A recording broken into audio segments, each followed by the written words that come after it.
So often, the abortion conversation revolves around what abortion does to the children and the effects it has on the mothers. But very few times have I heard people talk about the effects that abortion has on men.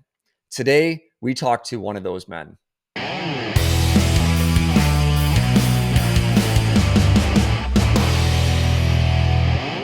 Hello, everyone, and welcome back to the Pro-Life Guys podcast. My name is Peter. I'm the host of the show, and we have a difficult conversation happening today. We are going to be talking to a man who has a child who was aborted. We're going to hear his story. We're going to hear his journey and some of the steps to healing that he took.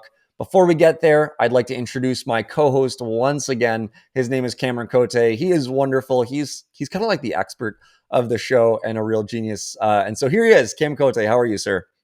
I am doing very well. You are far too kind, my friend. I have, I think of those stats that show about how many shots Kobe Bryant missed. Not that I'm likening myself to being a pro-life Kobe Bryant or anything like that, but like how many shots they missed. And as much as I may have had the most or close to the most conversations at CSPR, I'm sure that I've had the most or close to the most bad conversations at CSPR too. And so I've learned a lot of my stuff from making mistakes and learning how to do things better, but I'm very, very humbled to be able to share it with you, the audience, to hope that your conversations can go smoother than mine did when I first got involved, or even long after that. I continue to try to grow and try to continue in my conversations about abortion. I hope that that's something that you're doing too. And in some ways, that's evident by you tuning into this show. And so great to be here. How are you doing, Peter? I'm doing very well as well. Looking forward to this conversation. But before we get there, for those of you who are new to the program, we are two guys who are passionate about ending the killing of preborn children in Canada, which is where we are. And this podcast, we started it and it's dedicated to giving you the tools that you need to have those effective and winsome conversations about abortion, to see people change their minds, to see lives saved, and to work towards the ultimate transformation of our culture for good. So thank you for tuning in. We hope that we are sort of reaching that culture transformation, and we hope that we are actually equipping you to have those really good conversations with what we've learned over the past few years. Cam, you talked about a lot of mistakes you made in your conversations and in some of the dialogues that you've had. I can say the exact same thing, but thank the Lord, we've learned a lot, and our goal is to share that with you. Before we get into our conversation, I'd like to highlight that the Pro-Life Guys podcast is kicking off some courses. Now, Cam, the first course is starting on October 28th, I believe. And if it's not 28, it's the Wednesday. That's the closest to the 28th, but I think it's the 28th. Cam, could you share it with us just a few minutes? What is this course? What's it going to be about? Why is it relevant to what we're doing here at the podcast? Yeah, so the idea behind these courses is to offer kind of supplemental content that isn't directly related necessarily to the abortion conversation, but is related to how we interact with the culture. And that's why I'm super excited about a couple of the courses that we have coming down the tube. We've got two of them officially happening, one of them that we have dates locked into, as you mentioned. It'll be an 8-series course on theology of the body. This is traditionally a very Catholic kind of angle at looking at human sexuality and how we relate to human sexuality and to the human person themselves. And so obviously, Pro-Life Guys podcast, Peter, you and I are both Christians. We both recognize that there's a religious component behind the dignity of every human being. That's not the main thrust of the show, and so this is not required reading. You don't need to know this necessarily to have good conversations about abortion. But we are really privileged to have our good friend and colleague Blaise Allain, who not only works for CCBR as the Eastern Outreach Director, but he also has a master's in theological studies from the University of Toronto, and he has run this Theology of the Body course based on St. Pope John Paul II's Theology of the Body that he kind of launched through a series of presentations and talks and whatnot through the 1980s. He's going to be offering this 8-part series under the mantle of the Pro-Life Guys podcast. And so we're going to invite you to sign up and register for that. It's going to cost, I believe the registration cost is $75, money of which partly goes towards Blaise and the time and work that he puts together. putting on the course and prepping for the course and all that kind of thing, but also towards supporting this podcast as well. And so you can register for that on our website, prolifeguys.com. There's a tab for courses. Click on the Theology of the Body little option there, and you can sign up for that, learn a little bit more about that. As I mentioned, it does come at the human person and human sexuality from a Catholic perspective, but it's not exclusively Catholic. That Blaze has done a lot of ecumenical work, and I have done this course with him leading it with not only several Catholics, but also several Protestants who are just very interested in the angle. And if you are not Catholic, you are most welcome to join in on this. We are going to have a variety of courses coming down the tube that are kind of looked at through the lens of different theological perspectives and whatnot. And so if you want to be a part of it, by all means, you can understand a little bit more about where Catholics are coming from when it comes to human sexuality and whatnot. But again, it's not exclusive for Catholics. And so please sign up again, prolifeguys.com. Look forward to other courses that are highlighted there, including one that I myself will be hosting, which is just a book study of Stuck, a complete guide to answering tough questions about abortion. I'll be walking through that chapter by chapter. We haven't settled on dates quite yet, but that'll be coming down the tube very quickly, and other courses we'll be offering soon. And so that's super exciting. Really, really fired up that we're starting to offer that and other content. Yeah, likewise. We've been talking about this for quite a while now, getting these courses off the ground. And so I'm looking forward to it as well. We'll have more information on our website, prolifeguys.com/courses, where you can learn more about what's happening and just some of the courses that are going to be coming in the future as well. So go check it out, prolifeguys.com/courses. And if you want a discount code, just thought of this off the top, if you become a Patreon supporter, a patron of the Pro-Life Guys, where you financially partner with us to get this podcast not just off the ground, because it is off the ground already, thankfully, but really to more people and allowing us to create better podcasts, better production. Do consider becoming a patron of the Pro-Life Guys podcast, patreon.com/Pro-Life Guys. Well, like I said off the top, we are going to be talking with a father who had his child aborted, and we're going to hear the story that he shares. I have never met him before, so I don't actually know his story. So I'm curious to see, just some of the contours of the journey that he's been on. But we're going to be talking about what it looks like and what it means to find healing and hope after a child's been aborted, and this coming from a specific focus of being a man and having your child aborted. And so, Cam, Marlon is a friend of yours, so I'd like, could you introduce him for us, sir? Absolutely. So Marlon Bartram, he is an incredible guy. He's been a good friend of mine since I first got involved with CSPR, actually. I think I actually stayed at his house during my internship on the New Abortion Caravan. He is the executive director of the Kelowna Right to Life Society, or Kelowna Pro-Life Society, one of the two, whatever it's exactly called. He's an incredible guy. He has done a tremendous amount of pro-life outreach in the Kelowna, Vernon, kind of interior BC kind of area. He's a great guy. He's spoken at conferences with myself as well. Super down to earth, very, very thoughtful. And I have a profound amount of respect and appreciation for him, because this takes a huge amount of courage, right? To share about an abortion experience. As you'll hear, this is something that he didn't want his girlfriend to have an abortion. He didn't want that child to be aborted. But what that journey has looked like for him since then, a beautiful, beautiful story. An incredible guy. Really looking forward to connecting with him here in just a few moments. Perfect. Well, here we go. Here's our conversation with Marlon Bartram.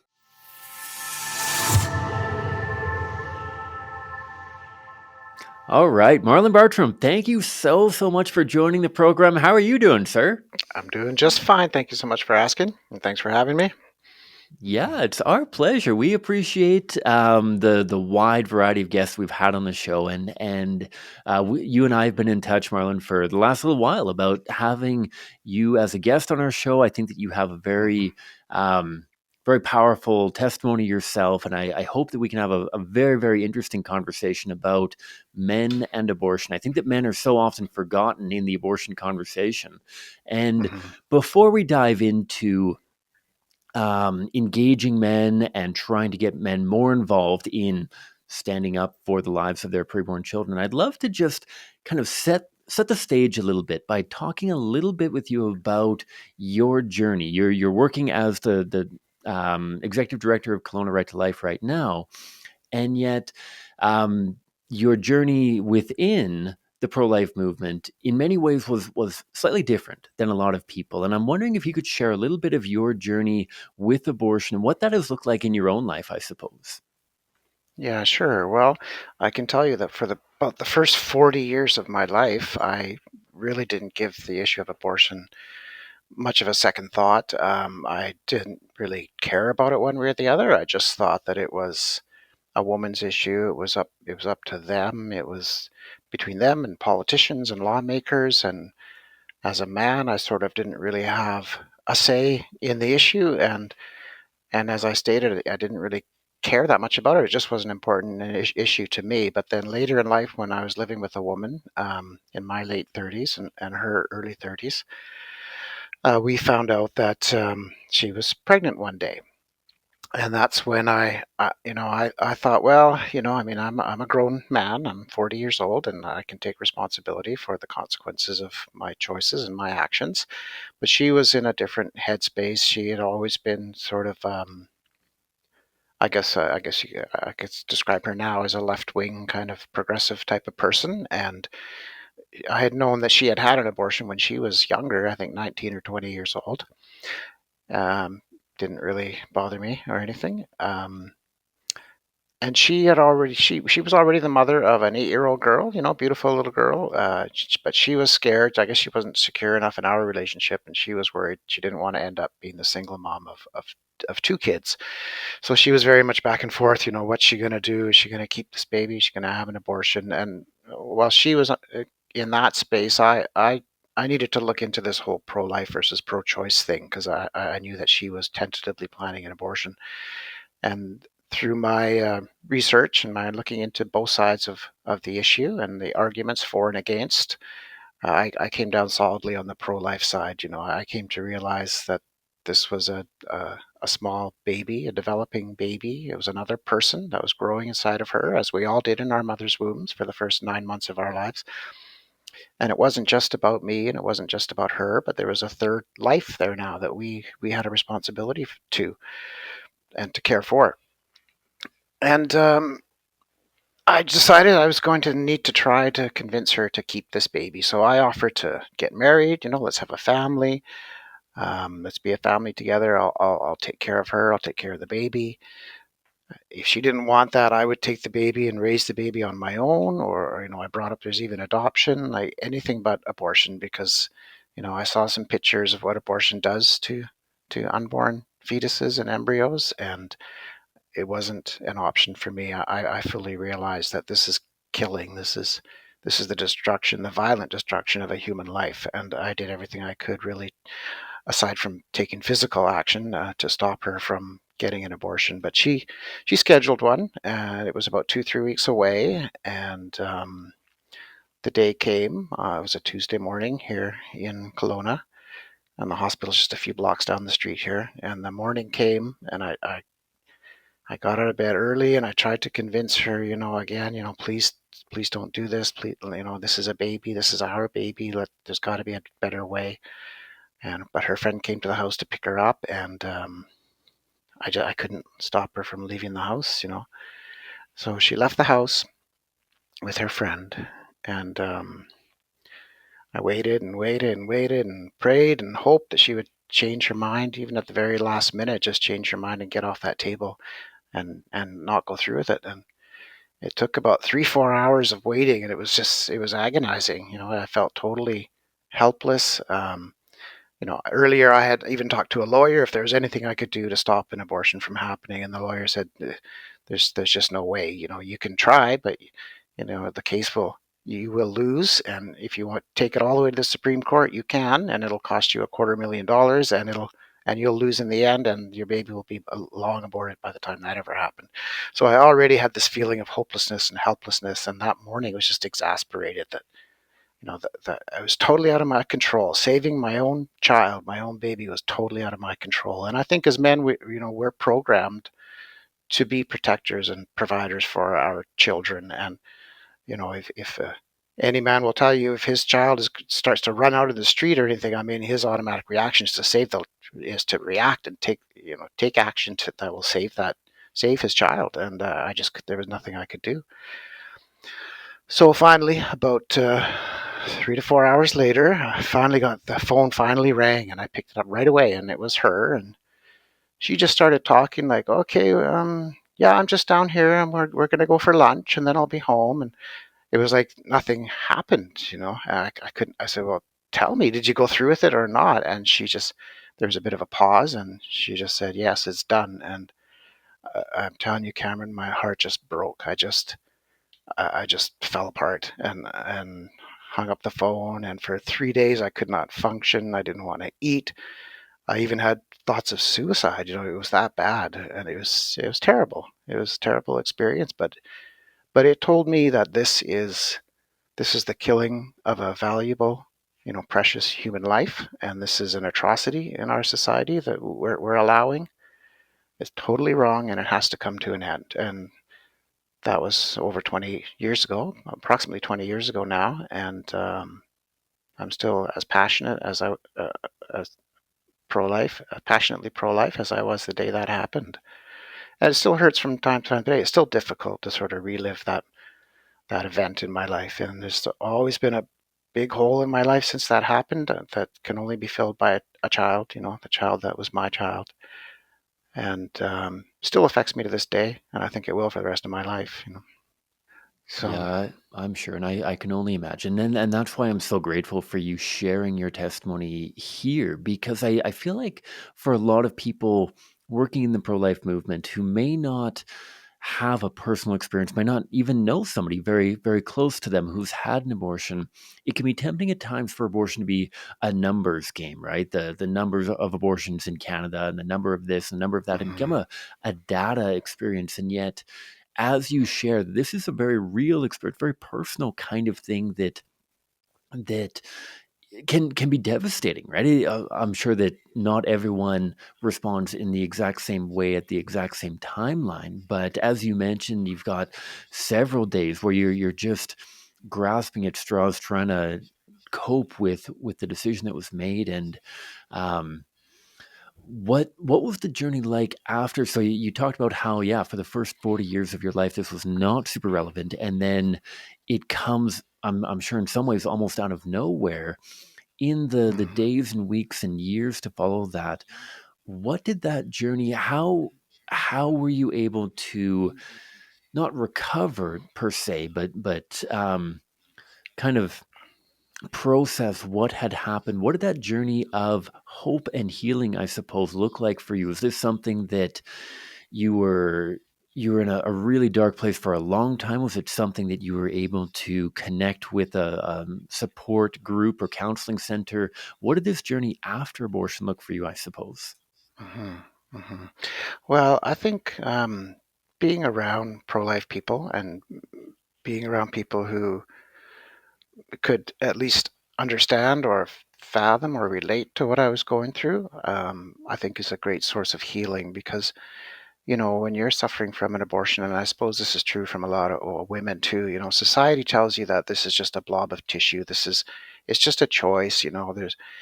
And if you're grieving, the loss of a blob of tissue, there's something wrong with you. There must be something wrong with you. I mean, can you imagine? Just about everybody's has lost a loved one in their life, and can you imagine if you lose a loved one but nobody's there to understand what you're going through, or they think that what you're going through is totally crazy. It must be totally crazy. Like, and so just to be around people who are pro-life and who understand that that is a child and that abortion does take the life of a child, I think was a great source.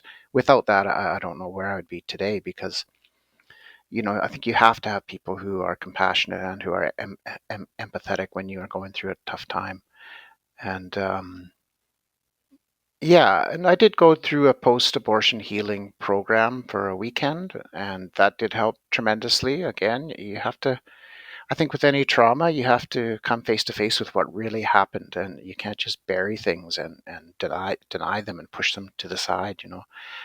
If you plan on, if you want to heal from them, that doesn't work, because eventually it catches up to you. And I think that the impact that abortion had on me, that freight train hitting my soul, was, I think that happens to everybody who has an abortion, but it gets buried deep, way deep down inside, and it may never come to the surface, for a lot of people.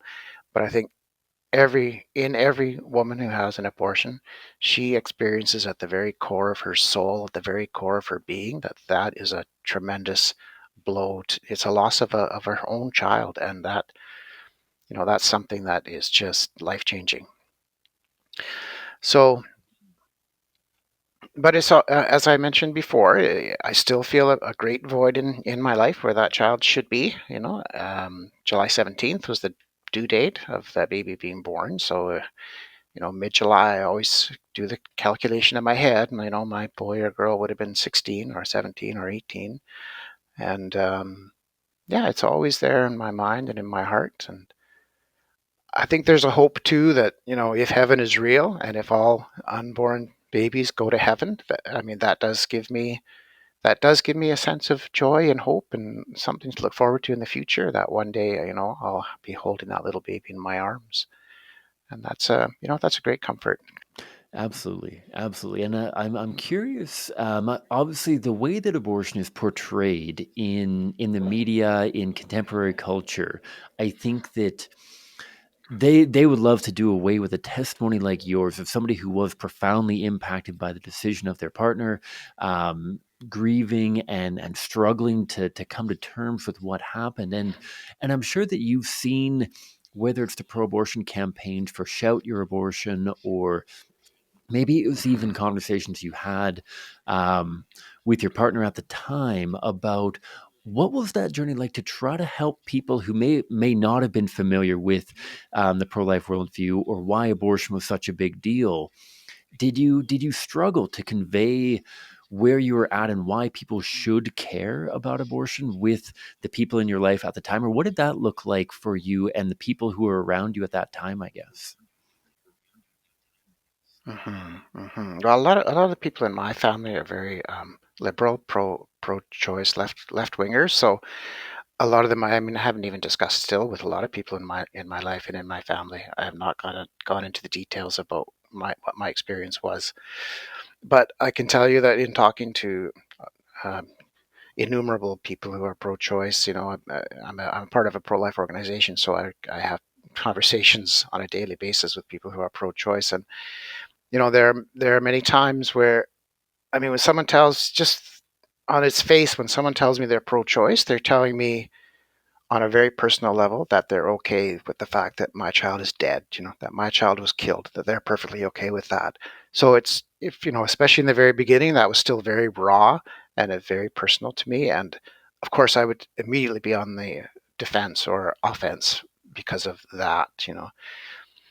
I tried not to let that come to the surface because, first of all, many people did not know my experience. And second of all, I have to realize that they're coming from a place of total ignorance about the pro-life position, as you said, and our arguments, and the fact that this is even the unborn child as a person is a totally foreign, totally alien way of thinking to them. They probably haven't even considered that argument in their entire lives. A lot of these people.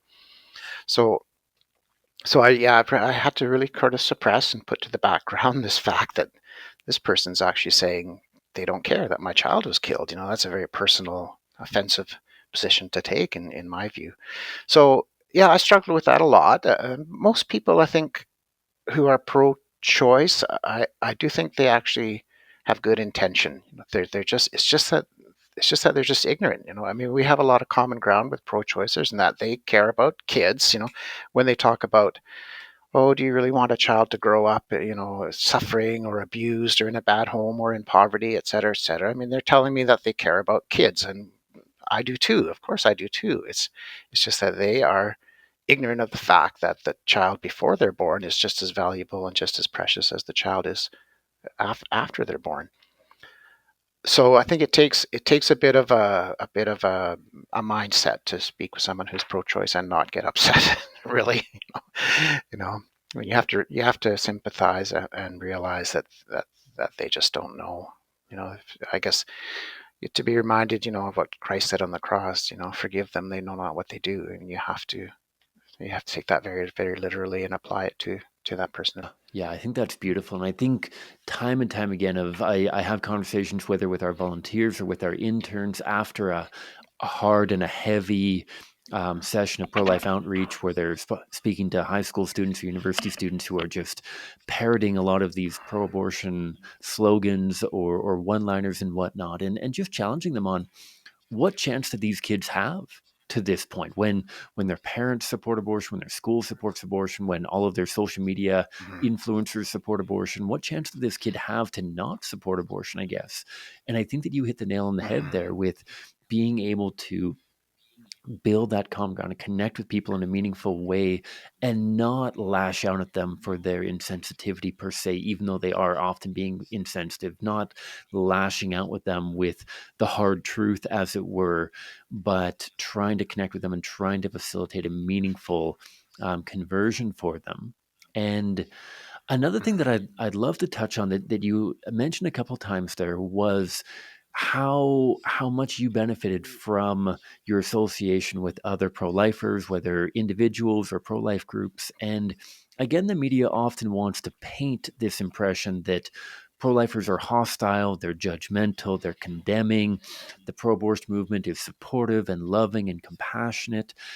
And I wonder whether what your experience was like when the people in the pro-life circles that you were in, when they did find out that you had lost a child to abortion, um, what response have you found? Have you found that condemnation and judgment from the pro-life movement that the pro-abortion media wants to project into the pro-life movement, or have you found something else, I guess? Yeah, no, of course not. I found the exact opposite. Is they were understanding and they were sympathetic, and many of them were genuinely moved by my story. And I think the pro-lifers, I mean, just by being there and say at a pro-life rally holding a pro-life sign, I mean, just that people have no idea how much I appreciate that, and value that, because I mean that just tells me that they're there for me and my child and the millions of others who are aborted, across the world every year. It's a great sense of camaraderie and support that I just value and cherish so much, and appreciate so much. Um, no, and I never ever get any comments from pro-lifers, from pro-choicers. It's a different story. It's like, well, that was your fault. You shouldn't have got yourself in that position in the first place. And blaming me for it. And I mean, in a way, it's true. I mean, it took both of us to make that baby. And I certainly would never get do everything I can to prevent myself from getting in that situation again. Most definitely.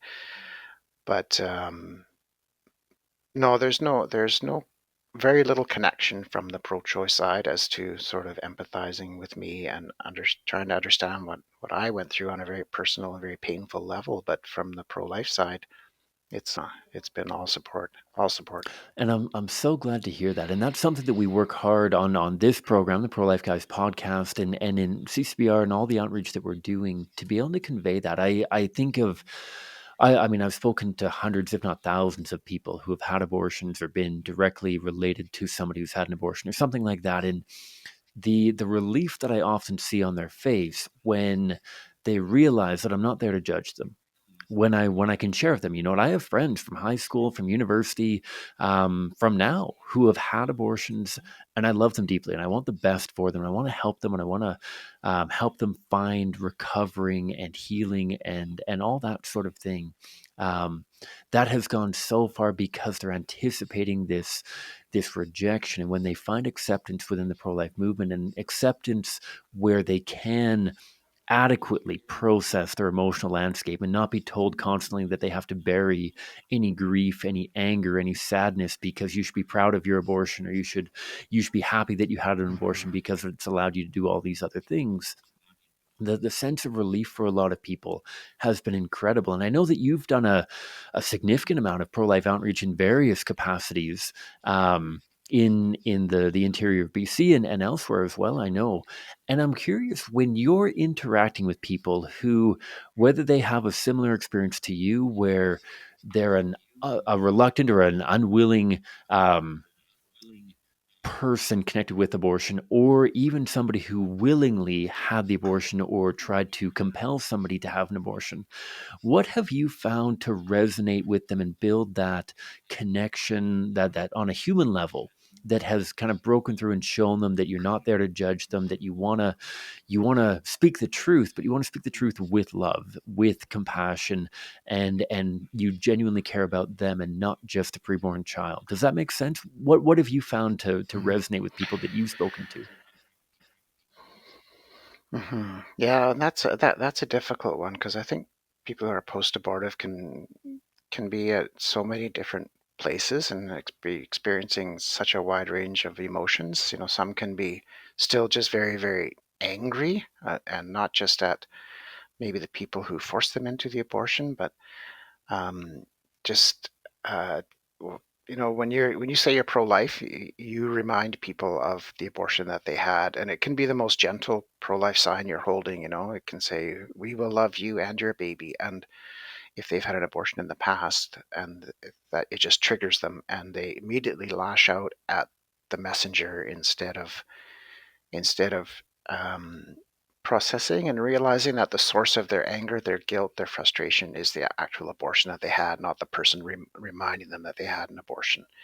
So I think people can really be angry and lash out. And I think in those situations, you just need to kind of remain calm and kind of, diffuse the situation and try and talk to the person and appeal to their more gentle nature, I guess. And then some people who are genuinely hurt are maybe feeling grief and guilt and remorse from their abortion, but still some anger.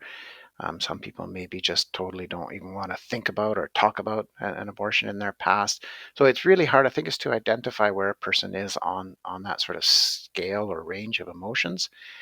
And just I found that to remain calm, try not to escalate any situations, and just look the person in the eye and try and find something, say something, and ask them a question that lets them know that you're listening and you care, and you're not there to judge, as you said. You're not there to call them a murderer or a bad person or anything like that.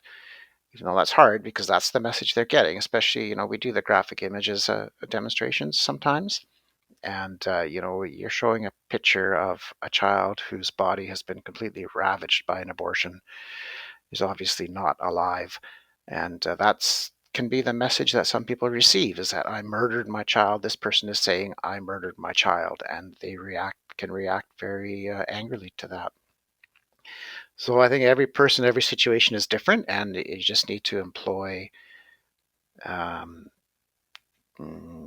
tact and care, show that you care, show empathy, and show calmness. And I think most people will react positively to that and will bring down the situation a little bit. Absolutely. I think of an interaction that one of my colleagues in Vancouver had actually, and she was doing one of these handheld displays showing the reality of what abortion does to a preborn child.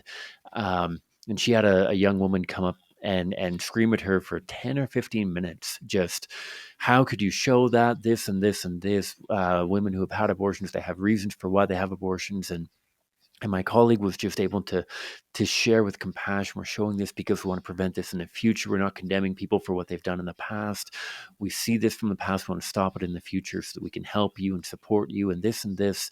And was able to really demonstrate that genuine love and say, where were you at? I want to chat with you. I want to see how I can help, that kind of thing. And the woman stormed off. But a week later, she came back, and they were doing another one of those displays in a different part of the Mm, city. And she came back and she actually apologized for her conduct and said, "You know what? This is just so mm, raw for me. But I went home and I thought about what you were actually saying, and the fact that you actually wanted to help me, and you wanted to help not only prevent abortion in the future, but help me recover from my abortion decision." I think that what you say dovetails with that beautifully in being able to empathize with the hardship that so many people are faced with. while not compromising the truth about what abortion does, but sharing the opportunities that maybe in the future we can pursue, I guess. And another question I Mhm. want to pick your brain on, that obviously you and I are both fellas, and as you mentioned, it can be tempting for fellas to say this is a woman's issue. I don't need to be aware of this. I don't need to um, think about this and be prepared for this, I guess. And I'm curious, when you, through the outreach that you're doing, whether on street corners or whether just through the general kind of contacts through the Kelowna Right to Life office, when you speak to men who say, oh, this is a women's issue, this isn't up to men, men shouldn't be involved in making abortion decisions or talking about abortion, what goes through your mind, and what words do you use to try to challenge them on that kind of incorrect notion that they don't have a voice and that they shouldn't have a voice in the abortion conversation? Yeah, I think the first thing to do is I'd like to use the Socratic method like quite a lot and ask them questions, and I try and remind them that it takes a man and a woman to make a child, and therefore, do you not see that, or would you not agree that the man also has a responsibility if he's the one that helped to make that child? Um, there are a few arguments I use. That the argument to biological fatherhood is an interesting one. I think that can make people think about, okay, when does life begin, and what does a man contribute to? What makes a man a father? Um, it's a bit of a lengthy argument, but generally saying that if life begins at conception, then fatherhood begins at conception as well, is the point. So right at conception, the male also has the responsibility to that child too, and and I do refer to my experience in that situation, and I say, I mean, shouldn't the man have a right to choose the future at that point? I mean, if a woman has 9 months to decide whether or not she wants to be a mother, shouldn't a man have some kind of a choice in there as well? And I'm not saying that a man should be able to choose an abortion for a woman. I'm saying ultimately both shouldn't have a choice to that the child dies. I mean, that should not be a choice. But I'm just trying to draw attention to the fact and draw him into the reality that it's the man's baby too, and therefore this is going to affect the man too. Whether it's an abortion or the woman keeps the child, I mean, that's going to affect the man for the rest of his life in one way or the other as well. So I don't think men should be discounted from this argument at all. Those are our babies too, and we need to stand up for our babies. And too many men use that, I think, as a crutch to get out of the situation, to not have to deal with it. I'm sure there are a lot of men out there who didn't intend on getting a woman pregnant and really don't want any of that situation, so they're using it to get out of a tough situation. So we just need more men to stand up for our babies and for the women in our lives too, and be men, be real men.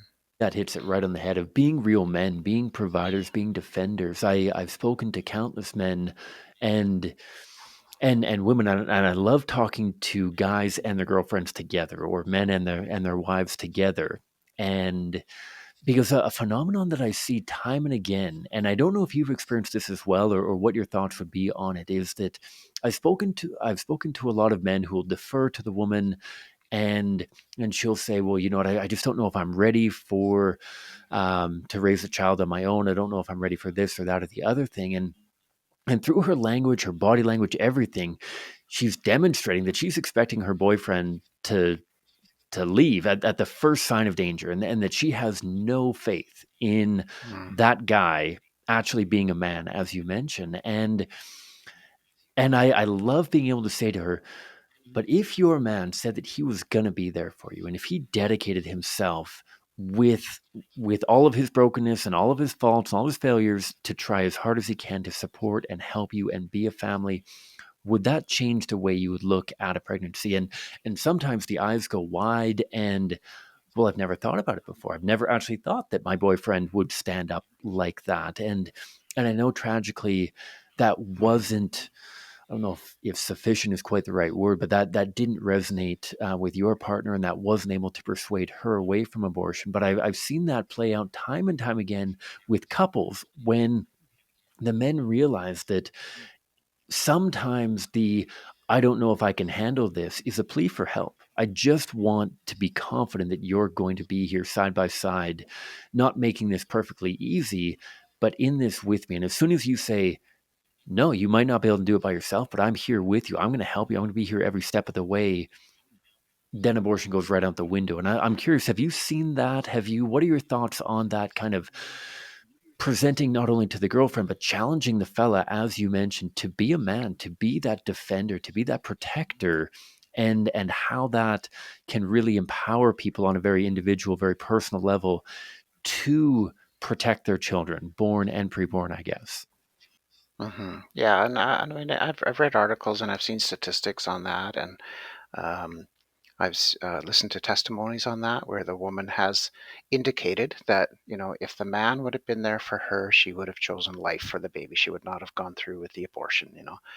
And as you know, in my case, that didn't turn out to be that didn't turn out the way I would have preferred it to. But um, I think in many cases that's very likely true. And I think a woman, especially, they're not married, or they haven't been a couple for very long, there's a lot of fear there. And when there's a pregnancy, I mean, that is huge. That's life changing and huge, and especially if it's a first pregnancy, I think is even more daunting. It seems like your whole life is about to change for the worse. All your plans are going to be kiboshed. If there's education plans, travel plans, um, you know, opening a business, things like that, or you're just not with the man that you want to marry, and someday you want that sort of perfect marriage where you want to marry the man of your dreams and then have a family with him, and now all of a sudden you're pregnant with this other guy's child. So many different situations and scenarios that are surrounding different pregnancies. But I think that that is a thing, even if it's an adoption scene, or the man, or if they're not going to be together, but the man's going to provide in terms of childcare payments or visitation, or that anything than just turning your back and taking off on the situation, I think would encourage a woman to reconsider an abortion option. That men can do to try to not only change the abortion conversation. I think it's fair to say that if there were more men who actually stood up and accepted their role as protectors and defenders and men of virtue, we could transform society fairly quickly. And so that's a large part of what Hmm. we're hoping to do through the Hmm. program here. But I think that, as you mentioned, there's a lack of awareness out there regarding the absolute um, non-existence of the role, whether legally, but largely legally, I suppose, with that child's life. That this isn't just something that only unwed young mothers can have abortions. That legally in Canada, I mean, if you're happily married, you've got 3 kids already, your wife finds out that she's pregnant, she can have an abortion with no recourse. Like the father can do absolutely nothing. Um, that and No. everything else. And Hmm. I Hmm. wonder, He doesn't even have to know. She doesn't even have to make him aware of it. She can go ahead and do that without him even yeah, knowing, let alone approving it or agreeing with it. yeah, absolutely. And I think that draws me to I guess one of my last questions, and just again to pick your brain and get your thoughts on it of the value of proactively having that conversation. I feel like a lot of people that I speak to day in and day out on street corners and on doorsteps they've never thought about abortion. And they don't think about abortion until they find themselves in a challenging pregnancy. They're overwhelmed. Their emotions are all over the place, not to mention the hormones and everything going on with their bodies and all that kind of stuff. People don't think about abortion. Hmm. And the value for men to take the lead in having this conversation, whether with their girlfriends, with their wives, their partners, whomever they are, to have this conversation proactively so that those lines are set out right from the beginning of, you know what, we're entering into a relationship. I'm here for you. If there are children, I will be here with no risk, with no anything. I will absolutely be here for you and for our children.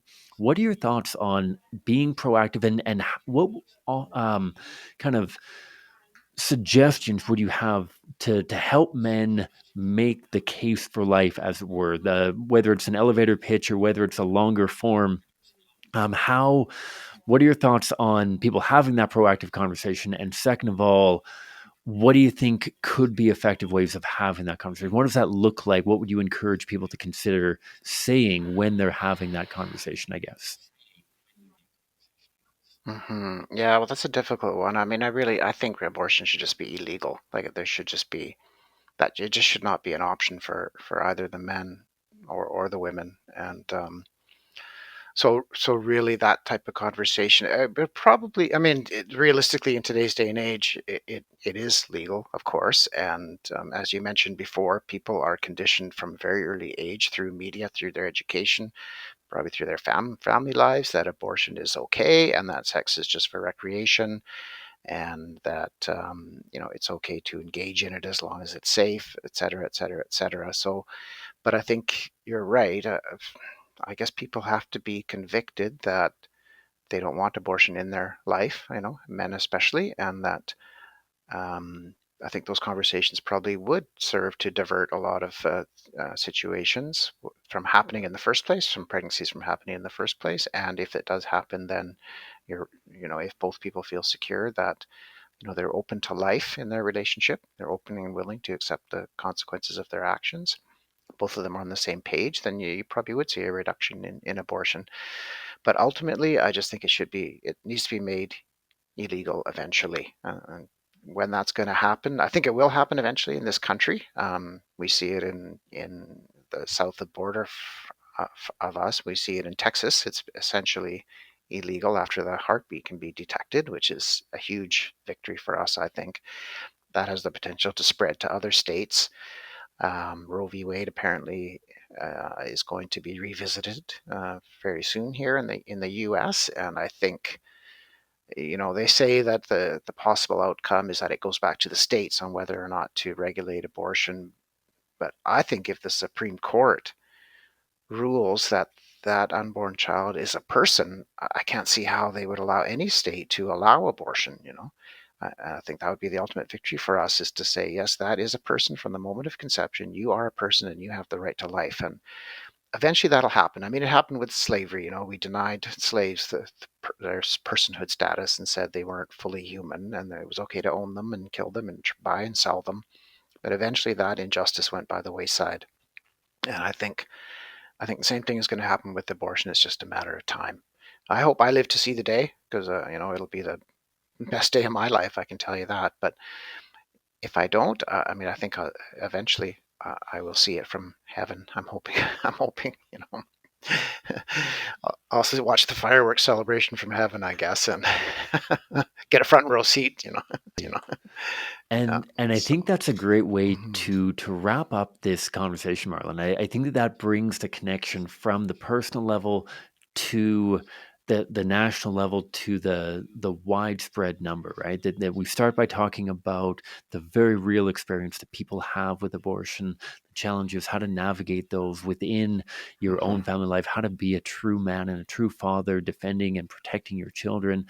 Um, to If that happens in enough micro families and whatnot, then that's how we're going to see this widespread change. If enough people are having these conversations, if enough people are making the decisions that need to be made, hard though they may be, then that adds up. There's no way of working from the 100,000 down to the one necessarily, but if we start with the one and we work up towards um, the 100,000, I think that's really where we have to go, and we absolutely need to go there, right? That we often look at the image of the Mhm. boy walking along the beach and seeing the sea stars and tossing them back into the ocean, and that's absolutely, I think, in some ways how we have to look at the abortion issue.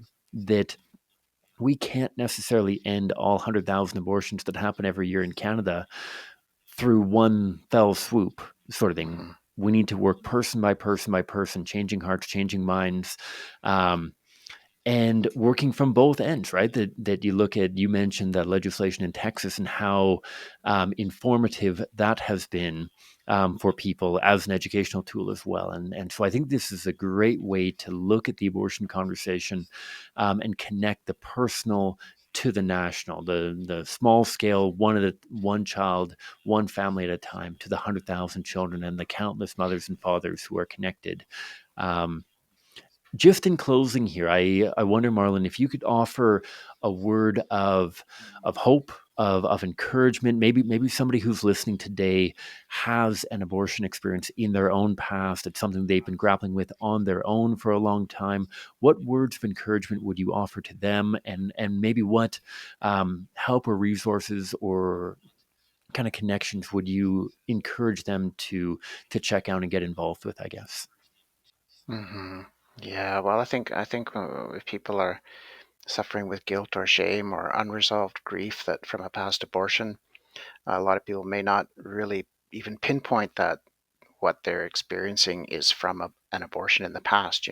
Some people are dealing with substance abuse or depression or all kinds of mental health issues, but they don't pinpoint it to an abortion that happened 20 years ago. And I would just encourage them to revisit that with an open and honest mind, no matter how painful it might be. 'Cause, I mean, I can't think of anything more painful than having to admit to yourself that you killed your own child, that you had a hand in the death of your own child. The psyche cannot accept that, cannot process that. It is so painful, and there's so much shame and guilt and grief around that. It has to be the worst thing you could ever try to confront in your life. But if a person is going to find healing and ultimate deep healing and forgiveness from that, it starts out with a very painful realization that that's exactly what happened. And that's exactly what happened was your own child was violently killed. And you know, eh, reach out to the pro-life movement. I would say, crisis pregnancy care centers. They're all across Canada. They have connections to post-abortion healing programs and services. I think that's a great place to start, is to phone someone in the pro-life movement, and they will put you on the right track as to where to go. And there is hope, but there is healing and there is forgiveness. For an abortion experience. It doesn't have to totally ruin your life. There is a light at the end of the tunnel when it comes to abortion. Thank you so much, Marlon, for joining today for this conversation about your journey and your thoughts on men as they relate to abortion. I applaud and appreciate and I'm so grateful for your courage, for your compassion, for your passion in general towards protecting preborn children. I think that many people, myself included, can learn much from the drive, the work ethic that you have in this realm. And so thanks so much for joining the program. It's been wonderful to reconnect and great. And I hope that the audience has benefited greatly from this conversation. Yeah, well, great. Well, thanks for having me. It's something that happened to me out of the blue, and I hope that by telling my experience, that somebody out there listening at some point will benefit from it and reconsider an abortion and actually save a life. Is my ultimate goal. If this just saves one single life, at some point in the future, it's well worth the hour I spent with you today, Cameron. I appreciate you so much. Amen. All right. That was my recording with Marlon Bartram, Executive Director of Kelowna Right to Life. And as we heard, a man who's been deeply affected by abortion himself, the father of a child who was killed by abortion tragically. There was nothing that he could do or say that could convince the mother of this child, his partner, to not go ahead with the abortion. And it just makes me think of the profound courage and humility of Marlon in his willingness to share this story. And I hope that it shines light on the fact that we are so often entirely ignoring the experience of men when it comes to the abortion issue. That so often we're told that men have no opinion when it comes to abortion, and yet that's often ruling out the fathers themselves of these children. Tragically, there are far too many fathers who are irresponsible, who are not helpful, and who are at times even coercing the mothers of the children towards abortion. And yet, as we heard, there are some incredible men of integrity who are willing to do what is necessary to support that child, to support the mother in whatever it would take. And I think this is a really important episode for us to reflect upon and challenge ourselves and the men around us, to challenge ourselves to have these important conversations early in our relationships with the people around us, whether in romantic relationships as boyfriends or husbands, or even just with the people that you interact with on a regular basis, your coworkers, your friends, your family members, letting them know where you stand on abortion and that you're willing to help and support whomever it is that may need that support. I think that's so vital. And so I hope that you enjoyed this episode. For those of you who this is your first episode tuning in, welcome. I hope that you'll check out more of our episodes on your favorite podcast catcher, be it Apple Podcast or Google Podcast or Stitcher or whatever it may be. Find us on YouTube at the Pro-Life Guys podcast. You can find us on, you can find our website, prolifeguys.com. Check it out. Peter just revamped the entire thing. So check out that website with regards to all of the past episodes, as well as merchandise that you can purchase, and other ways that you can get involved, whether it be courses or finding local activism groups or whatever it might look like for you. Thank you for joining in. Thank you for being involved. Thank you for sharing this with your friends and family. Please do consider writing us a review, offering a comment, give us some feedback, constructive or positive, whatever it may be. It can be both, obviously. Give us a 5-star rating if you love the podcast, and we look forward to publishing more quality content. If you want to help us grow the amount of content that we're putting out, please sign up to be a Patreon supporter at patreon.com/prolifeguys. This money goes towards what we're fundraising for right now, ultimately, is being able to bring Maddie Halleck, our incredible producer that we featured on Humans of the Pro-Life Movement several months ago, bring on Maddie Halleck in a almost full-time capacity, just producing content, so that we can have more and more content both readily available and for you, our wonderful Patreon supporters. And so please do check that out. That helps us reach more and more people, put out better and better content, and more content. So again, patreon.com/prolifeguys. Go to our website, prolifeguys.com. And if you have any questions, if you have any comments, if you want to offer some feedback or suggestions or whatever it may be, reach out to us on social media or contact us through the email. Thanks so much for tuning in. I hope you have a great rest of your day, and may the Lord bless you generously.